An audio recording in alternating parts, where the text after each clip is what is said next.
mga boy! What's up? Magandang tanghali sa inyo. Grabe yung panahon ngayon, no? Madalas yung paglilindol. At manhid na yata ako. Minsan hindi ko nararamdaman eh. Nalalaman ko na lang na may nakapost na sa Facebook, Pero may ginawa ako para malaman ko agad kung lumindol o kahit simpleng alog lang. Nag-DIY ako. Ito, papakita ko sa inyo yung ginawa ko na DIY. Earthquake alarm. Basta lindol na yun. Basta pag lumindol o lumanig ang ating paligid, tutunog siya. Ito, DIY lang to. Yan o. Ano to? 12 volt sa battery ng motor. Tapos sa mga ilaw. Tapos may basher. Tapos ayan, may maliit na butas na kunting galaw lang Tapos ito mabigat. May ilaw din diyan. Linagyan ko ng ganyan para safe yung ating basher. So ayan, kunting galaw lang, sigurado tutunog siya at ilaw. Dito natin nilagay sa may tabi ng TV. Kasi sa may sala, kasi lagi naman tayo nandito. So, natin pag tumunog na siya, malalaman natin. Kasi hindi ko nalalaman kung lumindol ba o Minsan tataka ka pa kung lumindol ba o Di ba?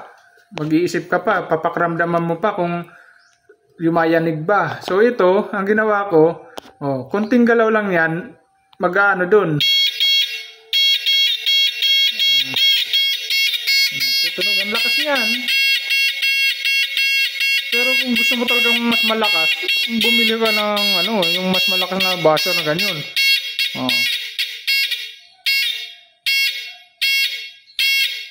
Yan ang aking DIY na earthquake alarm. Safe yan kasi 12 volt naman yan, 12 volt na battery. Kahit iwanan mo siya, hindi siya masusunog. Ayan maliit lang space niya para kunting galaw lang tutunog na siya.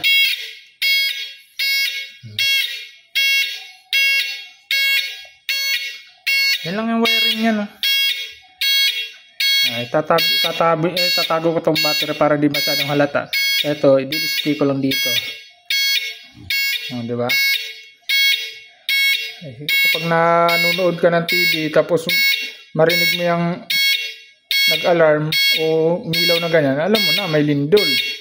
Di ba? Hindi ka na makikiramdam kung lumindol ba o Kasi pag malakas yung lindol, biruin mo.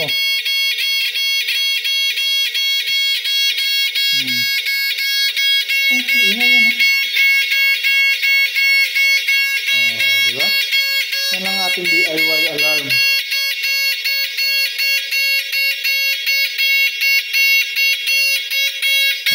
So ngayon, hindi na tayo mag-iisip kung lumindol ba o kasi dito pa lang maririnig natin na yumayanig na pala kahit kunting galaw lang ng paligid. So dito, hindi naman nagagalaw ng kaya dito ko linagay. Yun lang mga boy, salamat!